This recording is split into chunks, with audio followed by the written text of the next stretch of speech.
and you have to build your deck to figure out what the cards you have that do matter are and how to maximize them. Okay, good games this weekend. Ari Lax here at Grand Prix Barcelona. Tour Hall of Famer Rafael. Hello there, welcome back to the booth here at Grand Prix Barcelona. That's Matej Zadelkai and Marshall Sutcliffe, and players are ready. We've got Fabrizio and Terry. He's playing against Alexander Ball, and they are ready in the feature match here. Let's head on down.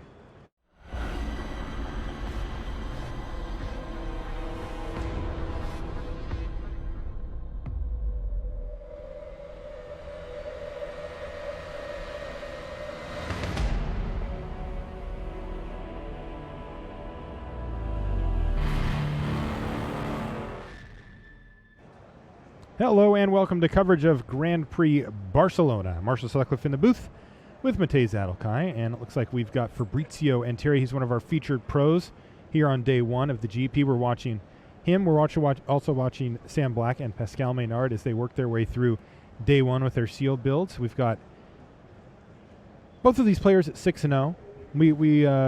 You'll get a chance to see Fabrizio build, and he's got kind of a cool deck here. Oh, look at this. Just using that colorless mana. Yeah, I'm sure he would have liked to play the Thraben Inspector in turn one, but I mean, like, yeah, it's still fine. In a decent shape.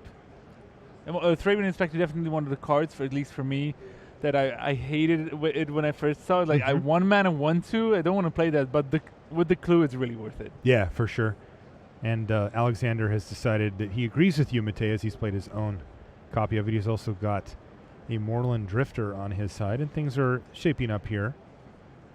Also in our feature match area this round, we've got Sam Black that I mentioned before. He's playing against...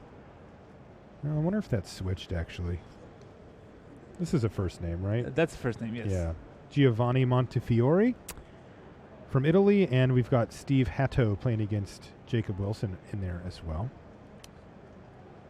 I also like to see Toralf Severin against Paulo Vitor Damarosa.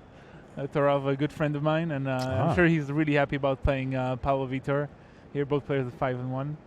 Are you being sarcastic? No. He actually wants a chance to play against him because yeah, it's bittersweet, right? Like on one hand, you know you're going to learn something. You get to play against one of the best players ever. On the other hand, you're probably going to lose. Like he's better than you are. But I mean, Toralf has 2 GP top 8s already, and he's an experienced guy. He played a fair number of Pro Tours. All right, so he's probably hungry and wants to prove himself. Exactly. I like that. It seems like both players are really mirroring each other. Like the Gargoyle, both players had an Inspector and a Gargoyle. No kidding. But Fabrizio, a Dauntless Cathar. Well, one up it. Nearheath Chaplain, kind of the big brother of the Dauntless Cathar here. Yeah, we also know that Fabrizio also has one of the chaplains in his deck. Yes. So definitely interesting. Yeah, Alex Ball, he's got a GP top 8 on his resume as well.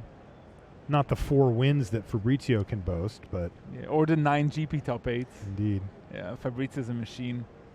Man, he's got to win the next one he top 8s. Be 5 out of 10 on wins. Yeah, so that would be a very good conversion rate. Yeah, I might just stop at that point. There's a Toppelgeist now for Fabrizio. And close to Delirium He's with just 2 cards. 2/3 of the way, or 3/4 of the way, I mean. Yeah. All right. Toppelgeist becomes a big issue once he gets to Delirium as well.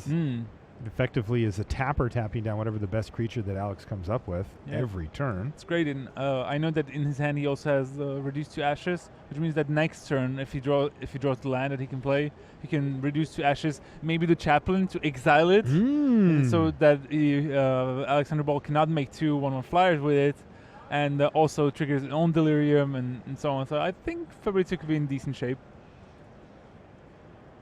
Depends on what Alexander does, because he has a lot of cards in his hands. He sure does, and 5 mana available. And he's going to play 2 things. Play Devilthorn Fox and a Kindly Stranger as well. Now, I believe just the Moreland Drifter in the yard there for Alex, so he's got a little ways to go before that Kindly Stranger gets a little grumpy. I think Fabrizio did not draw a land. I think he drew Skin Invasion. Okay. Which is like, this is a pretty good board for such a card. Yeah. Yeah, nobody feels like they have safe attacks here, so. Yeah, exactly. I think Fabrizio would prefer to have like a better, a little better board for the Skin Invasion, but he can still probably trade with a creature. Yeah, the Kindly Stranger, ideally. And yeah, he'll be in decent shape. And that card is pretty unassuming, right? Like 1 mana ancient creature, it has to tag like what it's good for. But on these kinds of boards, it's pretty good. Yeah. Yeah, I've seen Skin Invasion used pretty effectively consistently. Like, I've seen aggressive decks use it as a pseudo removal spell just to get something out of the way. Yeah. By making it attack, admittedly, but yeah, but it's really good on like defensive creatures such as, I don't know, Rancid Rats or Silent Observer. You can like, even if you can't flip them and you're like, yeah, I want you to attack me for 1 because I can't get past these. And of course you can also put it on your own creature if you anticipate it dying anyway, or if it was going to keep attacking anyway, and then punish your opponent for removing it. And speaking of punishing, it looks like Alex doesn't want to give the easy block here. Remember that Kindly Stranger must attack, but he's going to go ahead and send in with the Nearheath Chaplain as well as the Fox. Yeah, the Chaplain doing good work here, though. Exchanging the life totals, literally.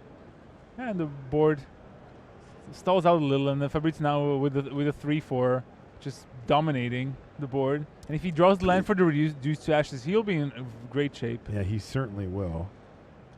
No, that's a Geese's Bidding. Geese's Bidding, yeah. Well, that's a nice one to answer the 3/4 here.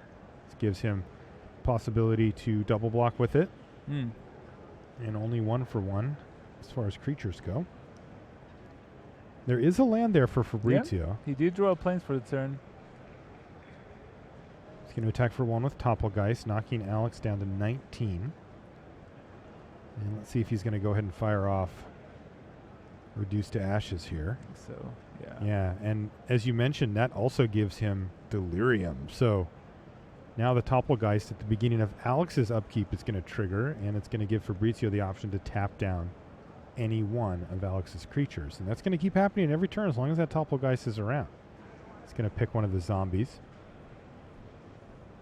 Yeah, Alex doesn't look to be in a super great spot here. No, it's fine, but he still has cards in his hand to do. I think I see Deadweight. Yes, that he can play. He can get rid of the Topplegeist, which I'm sure he'll be very happy about. And he also has at least 1 more card. And Fabrizio is running out of gas, and the problem is like his top end is 6 mana as well, and he only has 5 lands. So I think Alex is in decent shape overall. But this game will probably stall out. Well, that Gargoyle can do a lot of work, and Alex True. is just one card away, or 1 mana away from being able to transform it. Yeah, Fabrizio does have at least the 1/1 spirit from the Cathar. I think that's going to be his turn. It's still fine for both players. I think there's still a lot of magic to be played in this game overall. Okay. I mean, Fabrizio is going to have to find a way to deal with the Gargoyle at some point here. Yeah. And that's going to start right now. Yeah, kind of interesting. Fabrizio had the option to attack last turn with his 3/4. The problem is Alex at 19 can just take it. Yep. And then he threatens to crack back for more damage. And exactly. Not a great spot there. Fabrizio drew a good card, it seems. What did he find? He's thinking. 4 mana. Inspiring Captain. It is. So +1/+1 on his team. And he can swing with the... Yeah. Suddenly Skin Shatter is a 4/5 now, which matches up much better against the zombies. Alex could still triple block if he wanted to. Like, he would lose both his zombies, and that would grow the Unruly mob, so I'm not that huge of a fan. So I think he's just going to take it, yeah. So he can takes afford 6. Yeah, drops down to 13. And Fabrizio passes the turn back to Alex, who is ahead here. He is. But not by a lot. Kind of clinging to this Gargoyle here. Which does work, though. It drops Fabrizio down to 9. I think Alex has Ever After in his hand. Oh, really? I think I saw the art. It looks very similar, but now he's going to play the Hound of Gitrog. Or Farbog? Farbog.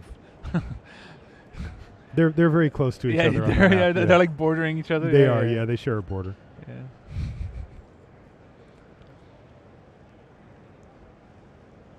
So what did Fabrizio draw? Because I'm starting to think that Alex is like pulling away with the game slowly but surely. He does feel that way, doesn't it? And like you said, it's a little awkward for Fabrizio because some of his best cards do cost 6 mana. Yeah, he's trying to raise here. That's interesting. Has 2 cards.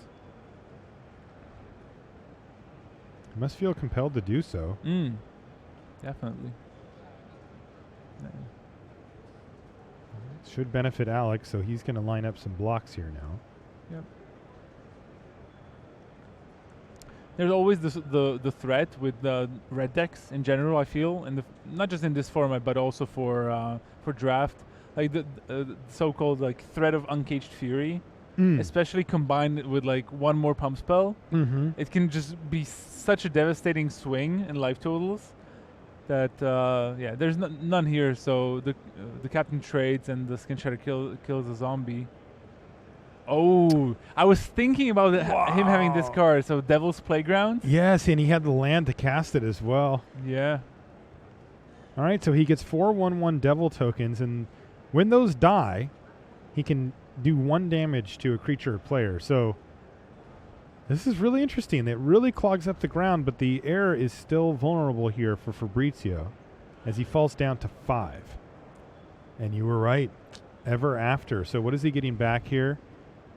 Going to get back the Hound and also the Kindly Stranger. Yeah, I think the Ever After should go on the bottom of the library. That is correct. It does go on the bottom of the library, yeah. That is non-optional, so we'll hopefully let them know. All right, I see a hand. There we have it, yeah. That's Neil Rigby there with the life totals and the helpful advice. The big rig. The big rig. A rigger. It is kind of interesting, yeah, that mechanic. There's a couple of cards in the set that do that. And they do matter. Like, it's still floating around in his library. If you were to get a shuffle, we could redraw it, and also it doesn't contribute to Delirium. Yep. Fabrizio's not in great shape, though, here. Like, the Devil's Playground is great, but not against the Flyer. And his Flyer is just a 1/1 compared to the 4/2, so I don't think he can find a good spot to attack with enough Devils to threaten the life total and like killing any creature. He basically needs 2 of his Devils to get blocked here. Yeah. So if he attacks with 2, Alex will block with 1. Right. But basically, with any of the other creatures. If he attacks with 3, I think Alex can block 1 and let 2 through, and he'll be happy about that because he can swing back. Yes, totally. For a lot of damage as well, because in that case he would have 4 creatures to Fabrizio's 3. So this card from Fabrizio better be good if he wants to swing the game around.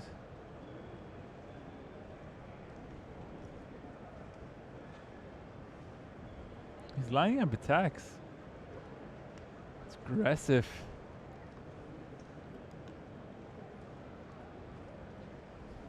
Okay, so leaves the fire back, just goes with the old Devils. Alex can pretty easily pick off one of these Devils here if he'd like. Just maybe throw the Inspector in front of it, throw something bigger. Yep. I wonder if how close we're to Delirium on. That's what I'm wondering too. I see Enchantment. Geese's Bidding is sorcery. There's a Devilthorn Fox. That's a creature. But I forgot what it's a Moorland Drifter. So I think he's 1 off. Okay. So he's got all the easy ones too. He needs an instant. You know, that would be one way to do it. All right, so as expected, Alex blocked just 1 of the Devils because he didn't want to lose his Flyer. If he would have blocked with 2, then the Death Trigger would just kill the Antagonizer for 2. So he just blocked 1, went down to 9, then took 1 from the Devil that died, and now Harvest Hand from Fabrizio. Can he set up lethal next turn? Yes. He would need to draw a good card though. Yeah, I mean he can at least attack and threaten lethal. Yeah. Yes. But with a bunch still of 1/1s, feels like Alex is okay. Yeah. I wonder if Fabrizio is gonna like chump block this turn already against the Antagonizer. I probably would, unless he's got some combat trick or some out in his deck that means that 1/1 Flying Spirit is lethal. I would chump block here. Yeah, while the chumping's good. The only difference would be if Alexander had attacked with a different creature, then he would have blocked with the Harvest Hand and not block the Antagonizer. So next turn he could equip the equipment to the 1/1 Flyer and trade offer up the trade. But as Alex plays Twins of More Estate, and Fabrizio again needs something here. I mean, he can have an extra turn if Alex attacks with just the Antagonizers again. Yep. But Fabrizio looks he's lining up those 1/1s again. Yeah, he wants to keep getting in there. He does have 1 unknown card in hand that he drew just for this turn. Yep. Better be a good one.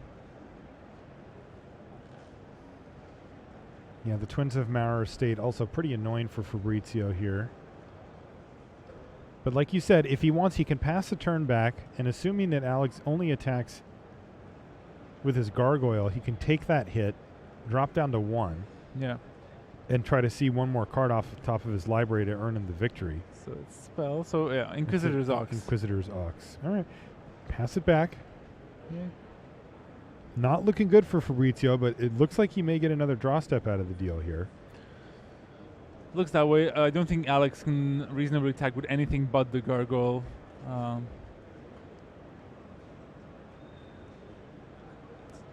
to 1. Fabrizio needs to find a removal spell or a flyer to get in the way of the gargoyle. If he does, he might actually be okay here. Wicker Witch for Alex. All right, this is a big turn. Big draw step here for Fabrizio in game 1 in round 7. Can he find a way to deal with that gargoyle? Yeah, he does have some flyers of his own. At least the Vessel of Ephemera is something that he for sure has in his deck. I think he's just going to swing at everything. Is this a sign of desperation if you're sitting in Alex's seat, if you see your opponent just attack with everything? Why doesn't he attack with the Unruly Mob, though? This is what makes me weird. Yeah, right? Okay. Wow, did he draw something sweet? This is... I think Fabrizio is really good in these spots. So I think there's a method behind the madness. Yeah. We'll find out shortly.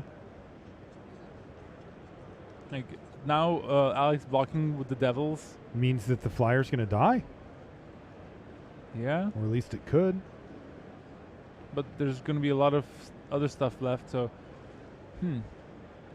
If Fabrizio planned on, like, scooping, like I'll just attack and see where it goes, he would attack with all the creatures. For sure. For sure. So there's something that he's thinking about here. He put, the blocks like this put Alex to 5. After the Devils die, of course. Sure. If he wants to. Okay, so... I think both will... Assuming he's going to kill the flyer. Yeah, he's going to kill the flyer. That was huge. Yeah, but... Those... So what did... Yeah, this is super interesting because Alex could have prevented that. He could have taken 1 additional damage and kept his lethal flyer alive. He does have Fabrizio down to just 1 creature, though, that can block. Yeah. Okay, and so that he can kill the Wicker Witch, gave him the ability to flip it, and he says, okay, sure, I'll do that. Kill your last blocker, and there wasn't enough for Fabrizio and Terry. Alexander Ball takes down game 1. Yeah, it was a very interesting spot there. I think Fabrizio, I wouldn't say like it was a mistake not attacking with the Unruly Mob, but yeah, we'll see. All right, well, everybody's shuffling down in the feature match area. Maybe we can take a look at the deck list here, Matej, and see. Yeah. So how about you have a look at Alexander Ball, because it looks like a black-white deck, but like the quality of spells wasn't that high, right? The Hound of Farbog and whatnot. Yeah, Wicker Witches and stuff. Let's see.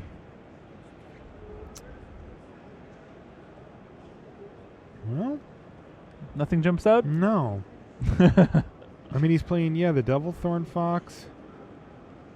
He's got the Near Heath Chaplain. He's got a Puncturing Light, Thraben Inspector. Nothing really jumping out here. On the black side here, he's got... There's an Ever After that we saw. There's the Bidding. Yeah, it looks like he's basically playing all the playable cards in this color combination, because like there's like only 2 black cards that he's not playing, and they're both very average as well. Where are his rares at? Maybe a couple lands. I think there's one player, I'm not sure if it was Joe Larson, who had opened like 4 lands. No, It was actually Simon Gerson. Sorry, Simon. He opened. Simon's here? Yeah, Simon's here because his brother Dominic is qualified for the Pro Tour again. Oh, that's right. So he's actually like helping them test a little bit as well for the team. So very cool. And he opened 4 lands. He was like, "Yeah, my rares are lands." I mean, obviously I'm running 3 colors, but not much else. So to the upside, isn't it? Fabrizio is actually running a white-red deck based on like a lot of rares. Like you would usually expect white-red to be like an aggressive deck, but Fabrizio has a lot of bombs on that cost a lot of mana. he has a Wolf of Devil's Breach, Flameblade Angel, and Devil's Playground, as we saw. A couple of removal spells, some early guys. So I don't think he was that happy about his deck early, but in the end it turned out fine. Just because he has the late game to turn things back around. But Alexander Ball, I think, had the better late game there with the Ever After, just bringing back 2 key guys. So it never looked like Fabrizio could outrace Alex Ball there. I'm impressed by Alex, 6-0 here, and he's got a Drogskull Cavalry. Okay, yeah, that's good rare Which is nice. for that kind of with that kind of archetype. Yeah, and then he's got that Ever After that we saw, and that's it. I got to say, I wouldn't be super thrilled with that. Those they're only 2 rares. Yeah, I'll as we see Paulo Vitor Damrosek playing against Toralf. Toralf also was actually on the coverage team for one of the GPs, and he's he's part of the Berlin crew that are like really good at drafting. They have like a very solid group.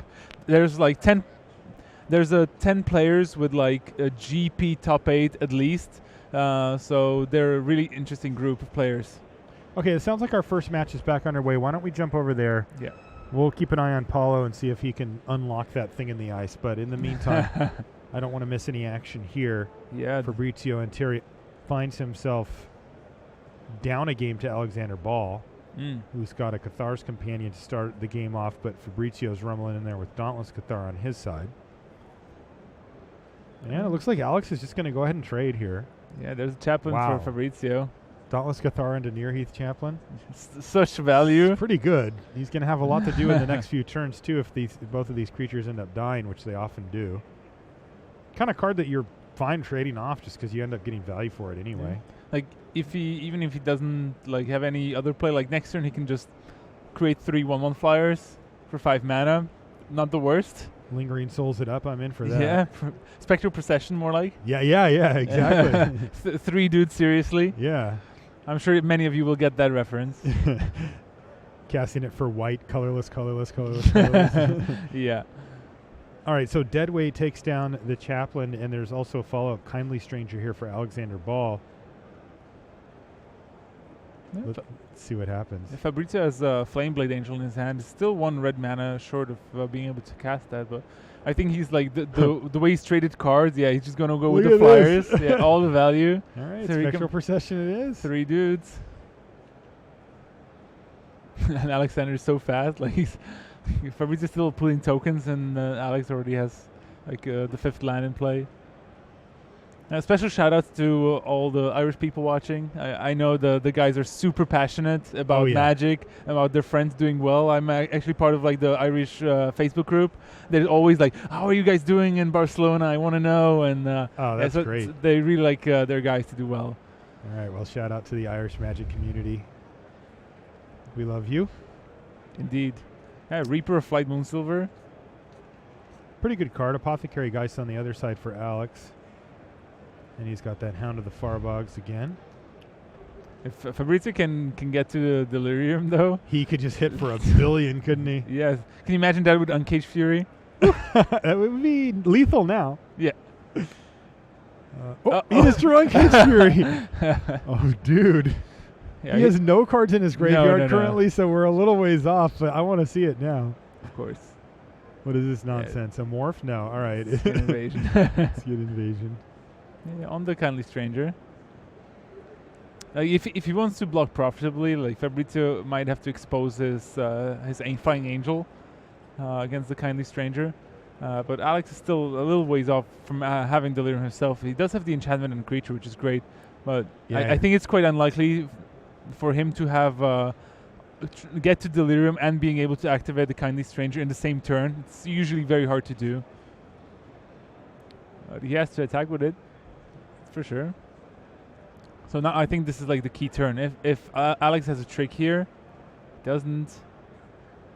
I really like Skin Invasion. I do too. Sweet. It just gobbled up a creature for free and gave Fabrizio a 3/4. Yeah, you can then trade with the Hound. 2 for 1. Yeah. Wow, that was great.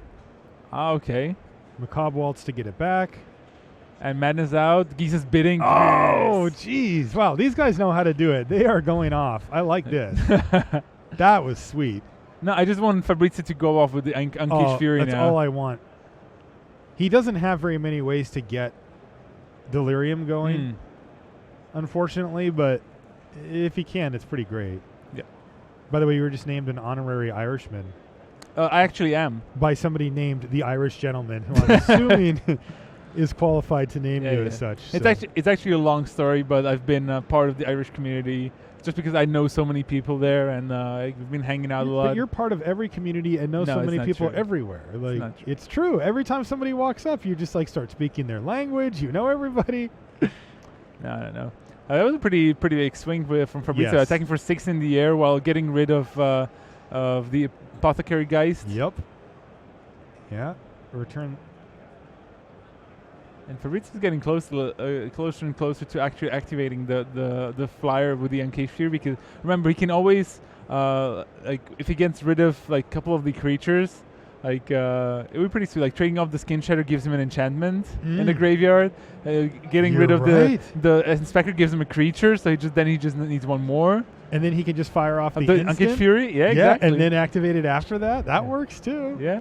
Uh-oh, is this what Fabrizio's thinking? He just traded. So here's enchantment going into the yard with No. sorcery. Spoilers. Oh no!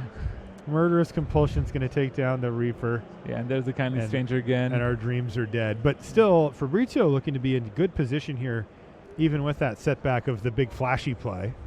But he kind of lost a lot of board position. He did lose a lot. Wow.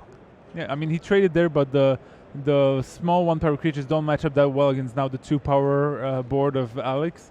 And I think Fabrizio has been hurting by not having drawn a second red here. Yes, you're right. Ooh. Is that hope against hope? It is hope against hope, and there's the Uncaged Fury. Wow. So how big is this thing now? So it's going to get +1/+1 for each creature he controls, So right? it's a 5/5, and that makes it a 6/6. So he's attacking for 12? lethal. Oh, Yeah. for lethal. Oh. Yeah, that's Yeah, good. you got it. Good game, Fabrizio and Terry, with the 1-2 punch to finish things off. And we're going to get a game 3 between these two. This is awesome. That's great. I told you, Uncaged Fury, like it can steal games out of nowhere. Oh, man. Come on, Fabrizio. There's a smile from Fabrizio. Hey, I was just yeah. saying, come on, dude. That was sweet. Yeah, so for those who don't know, Hope Against Hope is the enchantment where it gives +1/+1 to a creature for every creature you control. And also does something else if it's a human, I think. It gets first strike, I think, if it has a Yes, human. if it's a human also, yeah, it gives a first strike. It wasn't a human, but +5/+5, and then Uncaged Fury. Not bad. Yeah. Oh, look at what we came at the right time here. And Paulo's flipping thing in the ice. Baby. But he's at 1. It looks like he just replayed the creatures that he had bounced on his side. He's at 1 And life. this is game 3. And Thralfa's at 2? Yeah, Wow, we did come at the right time here, didn't we? yeah. If Torov needs 2 blockers here just to survive. Or maybe He just has a burn he has spell? dead weight, so he can kill the Hulking Devil. Wow, he But was so close. He probably doesn't have lethal though. Like if he No. had it, he would have played it for sure. So he needs dead weight and something. He has three cards in his hand. 3 spells? Has to be something. Yeah. Deadweight, play a creature, Go. pray? Yeah. Oh man. Wow, thing in the ice. You know, we saw that Paulo had just played it when we left. And when we came back, he had just transformed it. And this is as close as it gets, right? I mean, God, two life to 1 life in game 3. okay, Manic Scribe, so mills 3 cards. Okay, that's a blocker. And then, yeah, he's just got to fire off the deadweight here, right? Oh. His other plans? Okay. Okay, Twins of Mauer Estate. That Interest- actually could leave him with an attacker to crack back with here. I think that was Tormenting Voice for Paulo. 2 lands. He just found 2 lands with it. This is a close game. Oh my gosh, so close. Now Paulo can't attack because the Manic Scribe can just chump block the horror, and there can be some. He could attack. He but could, yeah. He also may want to force a trade with the Hulking Devil here. This is interesting stuff. I wonder why Torov did not play the deadweight. Is he trying to be too cute? Like you can see Paulo is like figuring out figure out the blocks there. He has the mana sitting there that he could have Yeah. played it. Like, man, if Paulo found one bounce spell, Exactly. it's like GG. Yeah. Immediately GG. I think Paulo's already figuring out the attacks for both players. Yeah, this is nice when a Hall of Famer does this for you. Yeah. You just go, yeah, I'll block however you decided was best for me. No, it's actually not that great. Torov really should have played. We're going to stay here on this one for now. Our first match is just about to go underway. We're not going to miss much of it, though, because it looks like this one is just about closed out. But No, he's getting punished here, yeah, right? I think so. Yeah, I mean, at first I thought like Paulo can reasonably attack here, but actually like it puts Torov in really bad shape. He should have played the dead weight there. He's probably thinking that right now. Probably. That is Skulk. So yeah. What is going on here? Yeah, the attacking Geist has Skulk, so it's a 2/2 Skulk, so it can't be blocked by a creature with higher power. And I think that's part of Torov's mistake. He thought he could get a reasonable block in and keep the dead weight for when Paulo plays like a blocker. And now he realizes that like he has to trade off his board basically, and there would be just the Evoking Horror in play left for Torov. Yes. I think that's the mistake. Yeah, Yeah, he realizes it now. Skulk is weird. It's new. Like, we Yeah. haven't had that type of evasion before, and it does look like he's overlooked it. Now he looks at the card. He's like, Oh, no. I A hand goes on head. Poor Toralf. He's realized his mistake. Such a beating. Yeah. So I mean, he's potentially still like fine. He can block the Geist with the 0/3. Yes. Like Trade off with the devil twins or whatever. Yeah. and then block the Shunt to block. block. Yeah. So he has the Manic Scribe for one more turn to block the Evoking Horror for next turn. Yeah, that's what he does. But now he also has to face the Geist. So now he needs to find a burn spell. Or a Haste creature. Any creature is fine. It looked like a spell. So Here's the dead weight. So and now he plays the Gargoyle, passes. Wow, he jumps. could actually win if Paulo bricks here, right? But Paulo drew something as well. He sure did. Okay, it's a clue. Drowned Explorers gets a clue. Can he draw something here? He drew something, but he's only got one red mana available. Manic Scribe blocks here. I think that's an angel And for that's Paulo, it. and Terrell Oh. still wins. Oh, man. So Terrell spends the mana to put his gargoyle face up and can crunch in for 4. Yeah. Okay, let's jump Wow. back over to Fabrizio and Terry versus Alexander Ball. This has been a heck of a round so far. That was intense. We are not fooling around here. And look at that. Fabrizio already has a wolf of A Devil's Breach? Devil's Breach. Yeah. And Uh-oh, the Playground? And or the Angel no, here, the too. Angel. Yeah, Flameblade Angel is the follow-up. And it looks like he needs it here, too. Fabrizio, Yeah. slow start. He's down to 10 life already. Alex with a pretty filled-out board state here, too. Looks like nothing in the graveyard, though, for that No. Timely Stranger. And I think that unless he has a removal spell ready to go, Fabrizio looks like he's stabilized quite nicely here. I think if Alex had drawn land here, maybe to flip the Gargoyle and like just swing with everything. Force it. Yeah, just to force it. And like, okay, I'm swinging with everything. Because Fabrizio's down to 10. Yeah. And like the Ox doesn't do much. And the other and the Gargoyle is a threat on its own, has 4 power. Fabrizio might be forced to trade it off there. And there's still the 5/3 Hound as well. Could be interesting, but there's a lot of cards from Alex. I think he has Murderous Compulsion, which is pretty useless for now. And look at that, Fabrizio going to go down to 5 here. Okay. And Alex is going to take one from the Flameblade Angel. Mm-hmm. No, I think I see, is that Geese's bidding? Yeah, so 2 more zombies. That with would be Fabrizio. nice here. It's great here. Yeah, It's that is what it was, fantastic. too.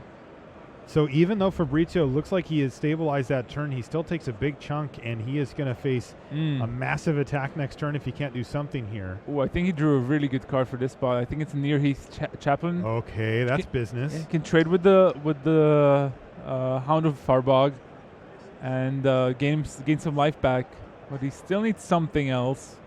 Is there any consideration for Fabrizio to attack with his wolf here? He can potentially kill the gargoyle or something else. He could, but he needs to invest mana into that, a card. Yeah. And he exposes himself on the backswing as well, especially against such a wide board. Yeah. If it was like a Fiery Temper, where he could get like a 2-for-1 and something, it could work. But I don't think it's that great here. Okay. Yeah, he's got the Near Heath Chaplain. He could do both.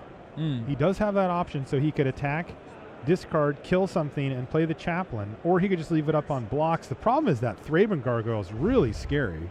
Yeah. I mean, he does have a blocker with the Flameblade Angel, so it's not going to get in. Yeah, but he will be forced to trade it Exactly. against his will, and pretty unfavorable as well. Like, there's potentially a case to be made. What he could do is attack with the Wolf, discard the Chaplain to the Wolf. That's interesting. Shoot something and then make 2 blockers. Could do that. But I don't. He could also just play the Chaplain. He could also play, which I think is better. No, I mean he could attack, discard something else. Yes, like he's got an Ember Eye Wolf in his hand. Yeah.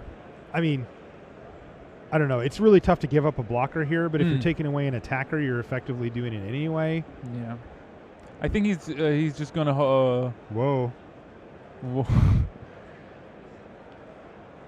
And you can see like Alex already a little uncomfortable. Like, I would be nervous too if my opponent had his hands on both of his creatures. Yeah. I'm just going to attack you. at 19 life as well. Yeah. I Like, don't think I'd be blocking, but no, I think this is actually really good. Like what I talked about Fabrizio being really good at GP. Just like doing this motion already gives you like an idea of like how your opponent like thinks about that play. You know? yeah, looks like he's going to go for what I was talking about here. He's going to discard the Ember Eye Wolf to take down the Gargoyle. Yep. And then he's going to follow up, I'm assuming, with the Chaplain. Also pretty risky here. By the way, take 5 or block. Yeah, it's a little risky because that killing the Gargoyle put an artifact creature in the graveyard. Oh, interesting. So that means that if Alex just finds one more, the Hound of the Farbogs can get Menace, which is quite problematic on this sort of board. Oh, yeah. Alex is Is chomping. Alex actually going to block here? Yeah, surprising. Wow. Okay, so he takes 1 extra from the Flameblade Angel. And then the Chaplain, if it survives, should have him stable, at least not dying. He's going to play Emissary. Oh, no, he's going to play the Chaplain. Okay, he also had the Emissary of the Sleepless. I think so, yeah. It looked like he had one in his hand. He could have gotten 2 blocks with it, but I think the life gain from this is probably better. I think you're right. And like if he trades it off here, like next turn he can create 2 creatures. Yep. Yeah, but yeah, the Ox can block a 2/2, no problem. Yeah, so now we have the Murderous Compulsion though on the Wolf, I think. Okay. But it's a sorcery; it's not an instant, so he can't get to Delirium. Oh wow! So Because he's already got the Geese's Bidding. Yeah, so he can't flip the Kindly Stranger just yet. Which would be huge. Same thing with the Hound it of would the be Farbogs. Wow, yeah, getting that Yeah. artifact in the graveyard is definitely risky business. These games have been really good. Yeah, Kindly Stranger flips into a nice 4/3 witch that destroys a creature. So if Alexander Ball would have managed to get this active, it would have been like backbreaking. Getting rid of the Angel too. Is it Demon Possessed Witch? It's Demon Possessed, but you're good at this game. Thank you. Hey guys, if you're ever bored at home and like, then try to guess the flipped side of all the werewolves in Shadows over Innocence. It's not an easy game. It's very difficult. Yeah. In a month, we'll know. Yeah, it'll be Most better, of but still. Yeah, the compulsion killed the wolf there, but no Delirium just yet, and no follow-up from Alex it seems. So if Alex attacks here, Fabrizio has decent blocks. He can still trade the Chaplain with the dogs, and the 0/3 Ox can still block a 2/2, while the Flameblade Angel can kill any one of the other creatures. Yeah, well, Fabrizio would go to theoretically to 1, but then to 3 more with the Chaplain. Jeez, this is insane. Yeah, This is working out quite nicely here as well. but it's Fabrizio not over. didn't get attacked at all that last turn. Yeah. I think he might have Toppelgeist in his hand. It's not great. Fabrizio? Yeah. Okay, Sorry. well. Yeah, there's the Emissary of the Sleepers. No 1/1 spirit here, but like he can sack the Warp Landscape to get another card type in his graveyard. Potentially. So there's options, but the ball is firmly in Alexander's court. I'm proud of that one.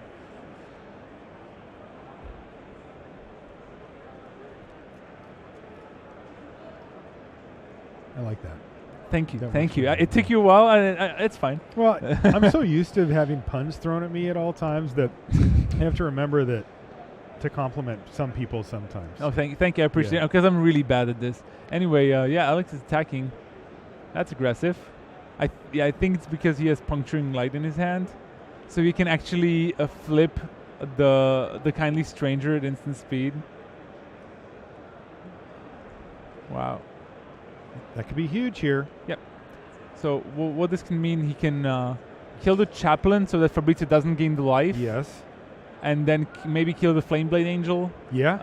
So that he the- doesn't get any of those triggers and still gets in for 2 here as well. Potentially.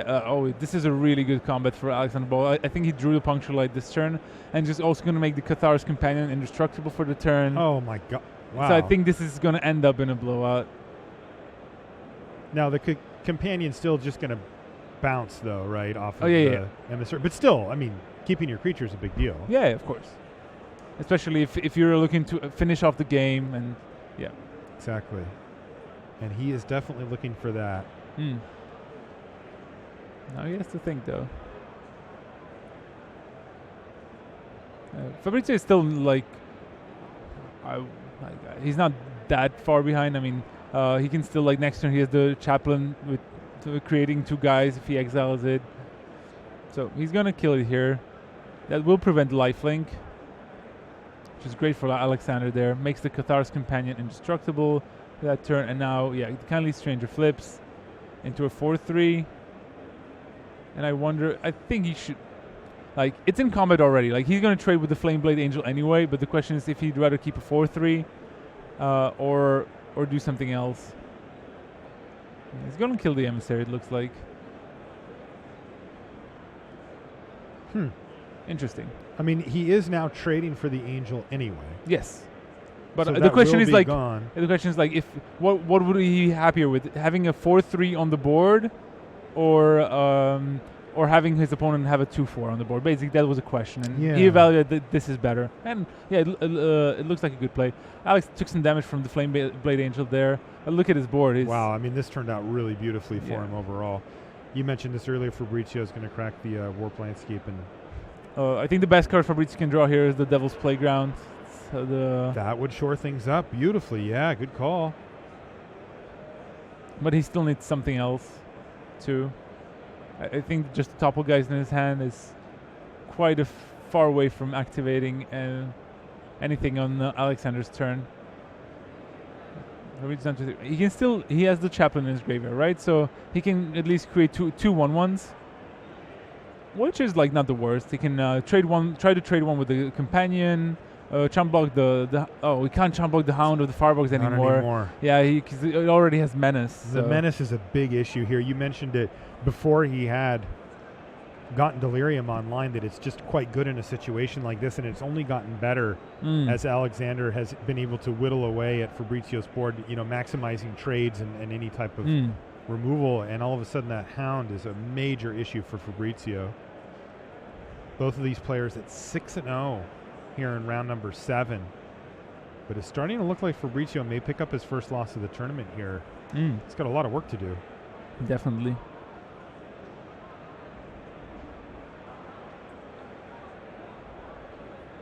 Okay, so there's the chaplain tokens that we anticipated. Oh, one. But wait, there's more. Okay, Emissary, another one. Emissary of the Sleepless. Okay, well, that means that he's not dead. No, almost. He's approaching death, though. He's approaching death, yeah. I think he will have to double block the Hound of the Firebox Yes. with a token and a 2/4.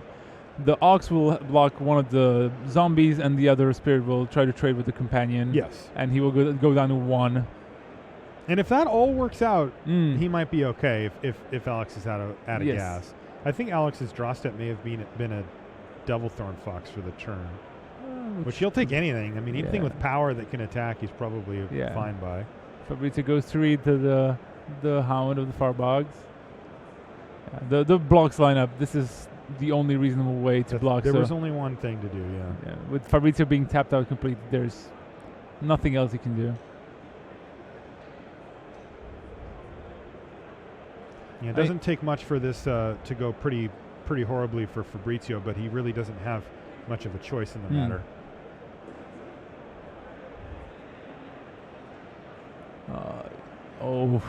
Alex also has the Droxel Cavalry still in his hand. Like, no 7th mana.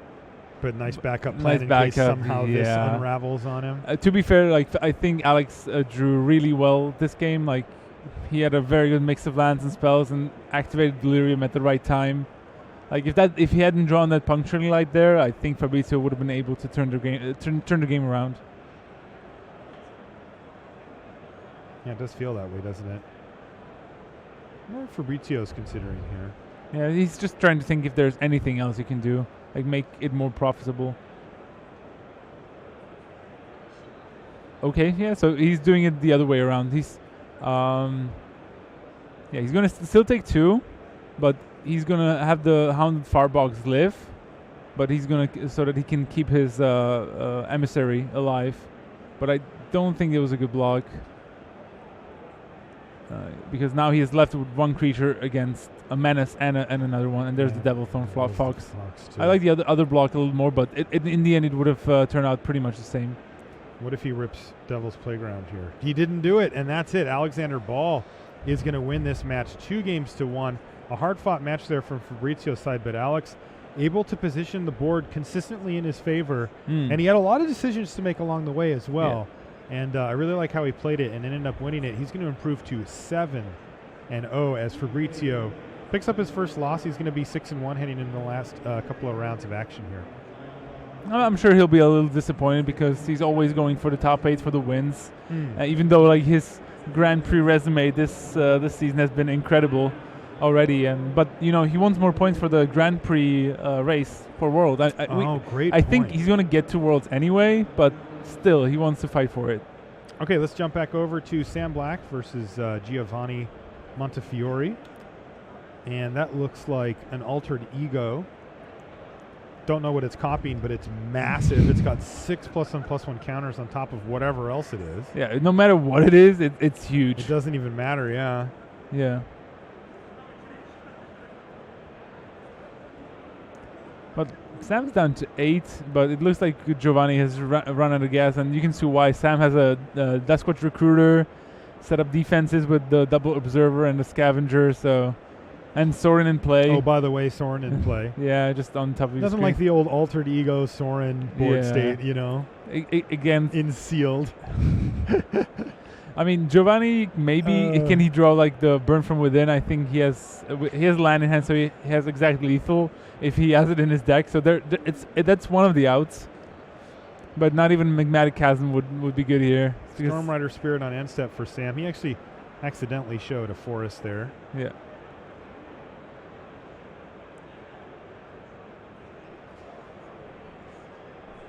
Looks like we've got about 3 minutes left on our feature match area clock here.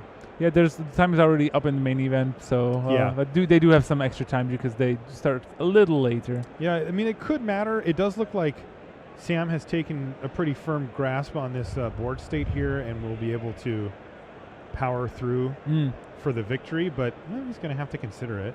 Yeah, I like this play. He minus Sorin for 1 to kill the Forge Master there. And it's nice because he's now out of range of Burn from Within as well. Like these small things. Little details, exactly, yes. It looks like he stole the Skin Shedder from Giovanni as well. Yeah, welcome to the fold. Welcomed it to the fold, as we would say, yeah. I love that name, by the way. Yeah. It sounds like a cult. Just like, come on in. Pat you on the back. Yeah. You did the right Welcome. thing. Yeah. And the pressure stays strong here from Sam Black, as Giovanni is now down to 1 life. Rip it or ship it.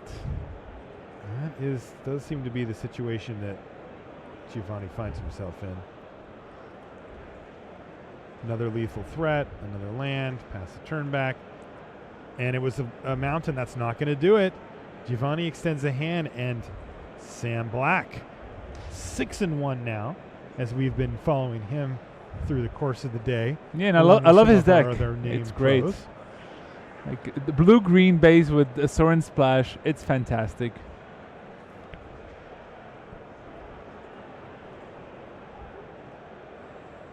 All right, well, that is going to do it here for round 7 from Barcelona.